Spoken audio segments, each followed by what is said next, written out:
We're here for February 18th and 19th. We're going to start you out with a whole bit of Aussie Open action, get into a little domestic soccer league action. Not much other than that. Small soccer slate tomorrow. We'll have a much bigger one for Saturday's matchups. The Aussie Open is starting to come to a close. No NBA picks today, but a whole lot of college basketball picks. Really big slate in college basketball. So let's get to that Aussie Open action. Denny Medvedev, -3.5, -145 versus Tipsis. Really like this pick. I've already talked about how I think Medvedev's going to win this tournament. Think he'll dominate Tipsis after Tipsis' big Nadal win and come back. Think Tipsis went about as far as he could go, and Medvedev will definitely dominate this matchup. So love Medvedev minus the 3.5, though -145 is a little bit of a tough read there, but it will do nonetheless. All right, let's go to the soccer portion of things. Only one matchup I like, Serie A. It's Fiorentina -105 versus Spezia. These are two teams around the same spot in the table, around the same record. Fiorentina has really struggled to score, but they seem to find some goals last week. They're at home. I look for them to keep that form, find some goals this week versus Spezia, who's given up a ton of goals this season, 38 goals on the year. So really like Fiorentina at a nice small price of -105. No NBA picks today, so let's bring in our man Dynamite David and get into our college basketball. All right, we're here with our man Dynamite David. Finally, a full slate of college basketball. It took me a little bit to go through this games today. Our man Dynamite, how many picks do we have today? I've got 5 for you today, but only featuring 2 conferences. Well, I got 6 today, and I'm featuring conferences all over the place. So a big day for us in college basketball. Why don't you start us out? We're going to start off in the Big Ten. I really like Iowa tonight, +2.5 at Wisconsin. Garza is coming off a really tough game against Michigan State, where he went 3 for 11, but they still managed to win by 30 there. I'm keeping an eye on Wisconsin's defense here. They're 10th in KenPom rankings and defensive efficiency, but I think they're just going to get overpowered by Iowa's offense tonight. Not going to be able to keep up on the offensive side, and I like the fact that Iowa's getting 2.5 here. Going to the other conference I'm going to talk about today, I got the Pac-12. I like Oregon -2.5 at home versus Colorado tonight. Colorado won the early matchup in the year. I took Oregon in that game. I'm taking Oregon this time. Hopefully I can get the win this time. Oregon's riding a 3-game winning streak. They're at home, and I think, just being a 2.5 favorite, I really like that spread. Yeah, I struggle with this one. I really wanted to take Oregon. Just had a hard time reading Colorado. Have I had a hard time reading Colorado all year long? They've really had some nice win and played good basketball, but then you go through their Pac-12 slate, and they have losses to some of the worst teams in the Pac-12, and I'm like, what really is this team, So I just was like, do we get the Colorado who's been able to pretty much beat anyone, or do we get the Colorado who's losing games to Washington? So I just got scared off a little bit. They're much better at home, yes. And I think that's probably the big reason I'm taking Oregon in this game, because I like both of these teams pretty well, but I think Oregon's going to be looking for revenge because I think they've lost something like 6 straight against Colorado at Colorado, but they beat them a lot at home. So I like the small spread. Yeah, definitely. I definitely had my eye on it, but couldn't quite pull the trigger on that one. So we're going to stay in the Pac-12. I like another home team, UCLA, -2.5 at home versus Arizona. UCLA's won 4 straight against this Arizona team, including their most recent matchup, January 9th, against, I don't think it was in Arizona. It was a road game. It was whatever location they were playing their games at the time. But they won that game by 4.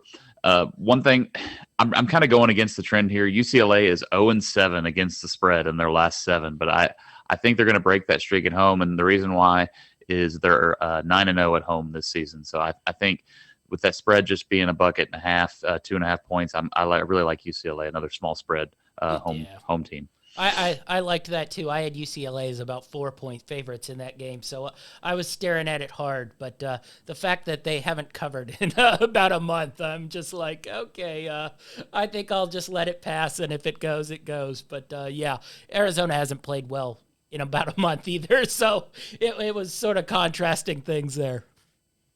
Next up, I've got my Dynamite lock of the night. I think it's a no-brainer, except for the fact I'm getting worried because it seems to be everybody's picking this team.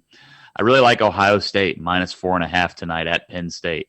Ohio State's coming off a huge 19-point win over a solid Indiana team, and Penn State just lost at home to Nebraska. And the last game between these two was close. Ohio State won by 4 at Ohio State, but I just think the way Ohio State's playing now, they've won 6 straight, really well offensively. They should be able to go in and take care of a really struggling and collapsing team as of late, Penn State. Yeah, this should be fun because I took Penn State in this one. I looked at the matchup of the first matchup, and I liked the spread here. I like Penn State at home, despite that Nebraska loss. But really what I like, and you'll probably catch on to the trend because I have the other end of the other team. Michigan and Ohio State are battling this weekend, and I think we probably have a little bit of probably a look ahead here because I think Ohio State really wants to get into that matchup with Michigan, and Michigan probably wants to get into that matchup with Ohio State. So I thought I'd take the points at home here. Penn State, before that terrible and disgusting loss to Nebraska, was playing pretty decent basketball and were at least a tournament dark horse a little bit before that really bad loss to Nebraska. So they had been technically a good home team up into the Nebraska point. But this was more, I think Ohio State might be looking ahead a little bit to that big matchup this weekend. I just look at the way Ohio State's been playing lately, and if they're not caught looking ahead, and they're playing really good offensively. Oh yeah, so. They're probably playing the best out of anybody that isn't named Gonzaga or Baylor currently. So last up, I'm going with a team I've picked a lot this year. I like Stanford -9.5 at Washington. It's the biggest spread I'm taking today. It makes me a little nervous, but this Washington team's pretty bad. Although they are coming off a very big win over their rival, Washington State, I look for a letdown. This isn't Washington State. This is Stanford. And, I think no matter how bad the teams are, they're always going to get up for Washington State. But Stanford's a much better team here. I look for them to really dominate the paint and should cover and win by double digits. All right. Going with a Stanford. Pac-10. I guess it's Pac-12 now, not Pac-10. We're no longer in 2000s or the 90s. Pac-10, I said it, Pac-12, Big Ten, Dynamite David tonight. Well, I'm going to start out in the American East and the big battle between Vermont and UMBC. That's Maryland, Baltimore County for people who don't know. But UMBC, probably the second best team in the American East. Vermont, always the best team in the American Eastern Conference. But they aren't quite as good as they usually are. Vermont usually dominates this conference really, really well. They have a couple weird losses versus NJIT and Albany. Granted, they've been on a big winning streak, but those are versus Binghamton, Maine, and Stony Brook, which are the worst teams in the American East Conference. Maine, who has decided to punt on the year, was so bad. So I like Baltimore County here. Vermont going down to Baltimore County. That's a decent little road trip there, and Baltimore County getting 4.5 points at home there. I look for Baltimore County to cover that spread. Next one, we're going to the Ohio Valley, and I'm not quite as confident in this one, but I'm going with Jacksonville State, plus 12.5 versus Belmont. My numbers said this one is about a 10-point win. Jacksonville State's on about a 4-game winning streak here, so I thought 12.5 was a little high. Now, going against Belmont is never a good thing. Going against Belmont at home is not a good thing, and Belmont really hasn't lost since the 1st of December around there. So dangerous one, and they've been murdering this Ohio Valley Conference, which is usually a little bit more contested, but Belmont coming off a win versus the quote-unquote second-place team, Morehead State 73-58, and Eastern Kentucky 92-74. So they've been putting the wood on everybody who's I'd say at least a contender in this conference, but we'll see if they can blow out Jacksonville State. I just thought the number was a little bloated, but I also wouldn't be stunned if I looked at the score and it was a 20-point game pretty quickly in that one. Next, we have the aforementioned Penn State over Ohio State at 4.5. We talked about that one. Next up, we're going to the West Coast Conference. Really like Loyola Marymount here, plus the 5.5 for San Francisco. These two teams are going in opposite directions. Marymount's won 3 games in a row. Portland, Pacific, and Santa Clara. Decent wins there with Pacific and Santa Clara. San Francisco, who started out the season as sort of a little bit of a dark horse candidate to contend in the West Coast Conference, really has dropped off the map. They've lost 4 of their last 5. Granted, those are BYU, St. Mary's, Pepperdine, and Gonzaga. Probably the top 4 teams in that conference, but San Francisco was supposed to be a top team in that conference. So I just like Marymount getting 5 here, as these two teams are on the opposite end. One on a winning streak, one on a losing streak here.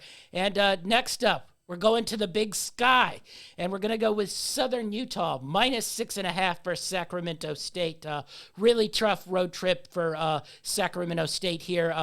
Southern Utah, 13-3 on the year, only losses to Eastern Washington and Weber State, who are 2 of the other top teams in the Big Sky.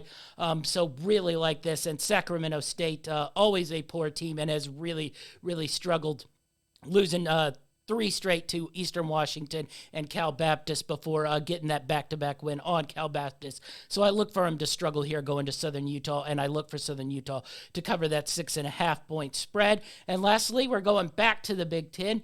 We talked about Ohio State as a look-ahead game. We're going with Michigan to look ahead a little bit.